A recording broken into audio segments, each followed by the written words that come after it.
ہم اس وقت تحصیل یزمان کے چولستانی علاقہ جو کہ زیرو لائن کے ساتھ ہے قلعہ موج گڑھ پہنچ چکے ہیں۔ یہ قلعہ موج گڑھ جو ہے یہ صدیوں سے آباد تھا۔ یہاں پہلے ایک راجے کی حکومت تھی جو کہ ہندو تھا۔ اس کے بعد جو ہے یہ ایک اس کا نام جو ہے موج نامی موج راجہ اس کا نام تھا۔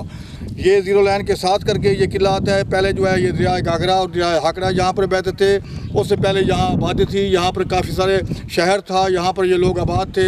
یہاں پر کئی جنگیں بھی ہوئیں، کئی مسلمانوں کے ساتھ ہوئیں، متعدد جو ہے اس کے ساتھ جو ہے یہ ہندوؤں کے ساتھ ہوئیں۔ اس کے بعد جو ہے ایک مسلمان نے یہاں پر قلعے پر قبضہ کیا، یہ قلعہ اس کے قبضے میں چلا گیا۔ تو ہم اس وقت یہاں پہنچے ہوئے ہیں۔ یہاں میاں عبدالحمید بھٹی صاحب ہیں جو کہ چولستانی نمبرداروں کے چیئرمین بھی ہیں اور کسان بورڈ کے بھی چیئرمین ہیں۔ ہم ان سے پوچھتے ہیں اس قلعے کے بارے میں کہ یہ روایات کیا ہیں۔ بعض روایت یہ ہے کہ یہاں پر جو ہے ایک سرنگ ہے جو کہ جیسلمیر بیکانیر راجستھان تک جاتی ہے اور وہاں سے یہ سیدھی سرنگ جو ہے وہاں پہنچتی ہے۔ جب راجے یہاں سے ناکام ہو جاتے تھے، ان کو خطرات زندگی کے لاحق ہو جاتے تھے، وہ سرنگ سے نکلتے تھے اور نکل کر اندر جو ہے وہ اپنا دوسرے جگہ پر چلے جاتے تھے، جیسلمیر بیکانیر سے وہاں جا کر نکل جاتے تھے۔ تو ہم یہ پوچھتے ہیں میاں عبدالحمید بھٹی صاحب، آپ بتائیں کہ یہ کیا روایات ہیں، اس کے بارے میں آپ کچھ وضاحت کریں، اس قلعے کے بارے میں بھی۔ میرا نام میاں عبدالحمید شیر چولستان ہے اور یہاں ہم چولستان کے رہائشی ہیں جانو والی کے، اور یہ قلعہ موج گڑھ بھی ہمارا گھر ہے، ہمارے عزیز رہتے ہیں اور یہاں کے روایات دیکھی بھی ہیں اور سنی بھی ہیں۔ پہلے قلعے بالکل ٹھیک تھا اور یہاں آتے رہے ہیں، دیکھتے رہے ہیں۔ قلعہ ایک نواب اللہ ربایا عباسی صاحب نے قبضہ کر لیا تھا، جو راجے کا قلعہ تھا۔ پہلے یہاں جنگیں بھی ہوئی ہیں۔ ویسے جو بات کر رہے تھے ہمارے اقبال انجم صاحب، یہ بالکل بات درست ہے۔ اور یہاں ایک سرنگ تھی جو یہاں سے وہ گزر کر جیسلمیر پہنچتے تھے، وہ سرنگ بالکل ہم نے دیکھی بھی ہے آنکھوں سے۔ یہاں ہمیں کہا گیا تھا کہ لوگ کہتے تھے کہ یہاں ان کا خزانہ ہے۔ یہاں مسجد کے نیچے ایک سرنگ تھی، تو وہاں لوگ جا نہیں سکتے تھے۔ وہ کہتے تھے کہ یہاں جن بھوت رہتے ہیں یا سپ رہتے ہیں تو یہاں نہ گزریں، یہاں ان کا خزانہ تھا۔ بڑے لوگ ہمیں کہتے تھے، ہم لوگ آ کے دیکھتے بھی تھے، یہاں ویسے بھی تھا، یہاں سپ بھی دیکھا کرتے تھے، وہ خزانے پر بیٹھتے تھے۔ یہ پرانی روایات کے مطابق یہاں موج گڑھ میں قلعہ جو ہے اب خستہ ہو چکا ہے اور بالکل بیکار ہو چکا ہے۔ پہلے بالکل ٹھیک تھا اور گورنمنٹ نے کوئی توجہ نہیں دی ان پر، اور گورنمنٹ توجہ دیتی تو ان کی یادداشت پوری رہتی۔ جیسے ڈراور بھی ختم ہو رہا ہے، اب دین گڑھ ہے، ایسے اسلام گڑھ ہے، ایسے اس لائن میں کئی قلعے ہیں اور مروٹ میں ہے قلعہ۔ تو یہ قلعے ہم اپیل کرتے ہیں گورنمنٹ سے کہ ان کی پاکستان کی یادداشت ہونی چاہیے، ان کو مرمت کیا جائے اور یہ یادداشت تازہ ہونی چاہیے۔ اور ہمارے چولستان کے جو مسائل ہیں، پہلے نمبر پر تو ہمارا پانی کا مسئلہ ہے۔ پانی ہمارے پاس نہیں ہے، ہر چولستانی بوند بوند کو ترس رہا ہے کہ ہمیں پانی میٹھا ملے، ہم پانی پینے کو میٹھا پانی ملے۔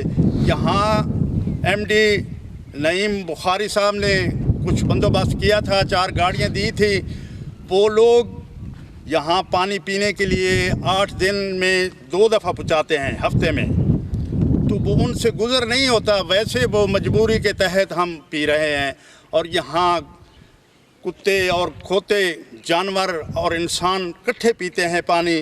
آپ لوگ دیکھ سکتے ہیں جہاں ہمارے ٹوبے ہیں، ہماری جہاں چراگاہ جو ہیں وہ لوگ ختم کر رہے ہیں، ناجائز قابضین والے۔ دوسرے نمبر پر یہ دوسرا مسئلہ ہے، ناجائز قابضین ہمارے گھروں کے اوپر آ کے قبضہ کیا ہوا ہے، حل بو رہے ہیں کہ ہمارا رقبہ ہے، ہمارے قلعے ہیں، ہمارے بڑا کچھ نہیں ہے ان کا۔ ویسے جھوٹ بولتے ہیں۔ ان کی ملکیتیں جو ہیں ڈراور والی سائڈ پر ہیں، جو نوابوں کی ہیں یا عباسیوں کی ہیں۔ یہاں ان کا حق نہیں ہے، یہاں چولستانیوں کا حق ہے۔ چولستانیوں کے پٹا شدہ ڈار ہیں، اور یہ آبا و جداد جب ہندوستان پاکستان کٹھا تھا تو اس ٹائم ترامے کے نواب صاحب نے ان کو پٹے دیے ہوئے تھے۔ ان کا حق ہے، جن کے پاس پٹے ہیں۔ کھار ہوتی ہے، ہمارے کھار پر گزر ہے، ہم بچوں کا پیٹ پالتے ہیں اور ہمارے بچے سال کی روزی جو ہے کھار کاٹتے ہیں۔ کھار کو کاٹ کے ان کو جلاتے ہیں، جلا کر وہ آدھی ٹھیکیداروں کو دیتے ہیں، آدھی ہم لیتے ہیں اور وہ بیچ کر ہم اپنے بچوں کا پیٹ پالتے ہیں۔ اور یہ کھار کو اب ختم کر دیا، ہماری چراگاہ بھی ختم کر دی ہے ان لوگوں نے، اور ہمارا یہاں جینا بھی محال کر دیا کہ ہمارے گھروں کے آگے آ کر انہوں نے نجائز قبضے کر لیے ہیں اور ہمارے ٹوبوں کے آگے انہوں نے حل بو لیے ہیں. جو پانی آتا تھا ٹوبے میں وہ پانی نہیں آتا. گورنمنٹ کو چاہیے کہ وہ جلد اور جلد ہمیں انصاف دلائے اور نجائز قابضین کو ہٹائے یہاں سے. ہماری چراغاں برحال کی جائے. ہمارے لوگ جو مظلوم ہیں، بے سہارا لوگ ہیں، ان کے ساتھ ظلم ہو رہا ہے، یہ ظلم ختم کیا جائے. ہم حکومت سے، وزیر اعظم سے، وزیر اعلیٰ سے، چیف آرمی سٹاف سے اور صدر سے اپیل کرتے ہیں کہ وہ جلد اور جلد ہمارے مطالبات جو ہیں پورے کیے جائیں. ہمارے 4 لاکھ آبادی ہو چکی ہے. ہمارے ساتھ ظلم ہو رہا ہے کہ ہمارا کوئی نمائندہ نہیں ہے جو جا کے اسمبلی میں بولے اور ہمارا حق لے سکے. 4 لاکھ آبادی ہو چکے ہیں. 2 MP اور 1 MNA کی سیٹ ہمیں دی جائے کیونکہ ہمارا حق ہے. لاکھ پر بھی MNA کی سیٹ ہے اور لاکھ پر MPA کی بنائی جائے تو 4 لاکھ ہے. 2 MPA اور 1 MNA دی جائے اور ہمارا حق دلایا جائے اور نجائز قابضین کو بھگایا جائے اور ہر محکمے میں چولستانیوں کو کوٹا دیا جائے. چولستان کی سیٹیں چولستانیوں کو دی جائے. جو چولستان کی الاٹمنٹ ہے وہ جلد کی جائے. ہمیں جاسا دیا جا رہا ہے، ہمیں دکھاوا دکھایا جا رہا ہے. ہمارا حق ہمیں دیں. 4 سال سے ہمیں یہی کہا جا رہا ہے کہ گورنمنٹ کہتے کہ ابھی الاٹمنٹ کرتے ہیں، ابھی کرتے ہیں. ہمارا حق ہے، ہمیں ملنا چاہیے. ہم حق کے لیے، اپنے حق کے لیے نجائز قابضین کو بھگائیں گے اور اپنے حق کے لیے آخری خون کے قطرے تک لڑیں گے. ہم کبھی اپنا حق نہیں دیں گے. اس وقت جو ہے یہاں چولستان کے یہ قلعہ موج گڑھ کے ساتھ کے بستے بھی آباد ہے. جو جب یہ ضیاء الحق کی حکومت تھی، جنرل ضیاء الحق کی آمریت کا دور تھا، اس وقت جو ہے یہاں پر شمسی توانائی کے 35 کروڑ روپے کا منصوبہ جو ہے شمسی توانائی کا پلانٹ دیا گیا اور جو ہے اس کے بعد ان کو لوگوں کو بجلی ملتی تھی، ان کو پانی میٹھا مہیا کیا جاتا تھا. لیکن اس کے بعد کچھ عناصر ایسے ہیں جو پلیٹیں بھی اٹھا کر لے گئے، کچھ گورنمنٹ سروینٹ لے گئے، لیکن آج وہ کھمبے موجود ہیں، ان پہ ان کی پلیٹیں موجود نہیں ہیں. بجلی کا جو نظام تھا وہ ختم ہو چکا ہے. 35 کروڑ روپے کا منصوبہ کہاں گیا؟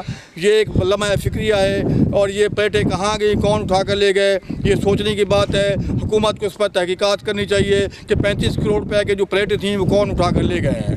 اس کے علاوہ جو ہے یہاں پر محکمہ موجودہ گورنمنٹ جو ہے اس وقت سابق جو ہے اس وقت جو ہے وزیر اعلیٰ شہباز شریف جو ہے اس وقت موجود ہیں، اس وقت بھی موجود تھے، تو انہوں نے یہاں پر 9 کروڑ روپے کا منصوبہ جو ہے یہاں پر محکمہ لائف اسٹاک فارم دیا.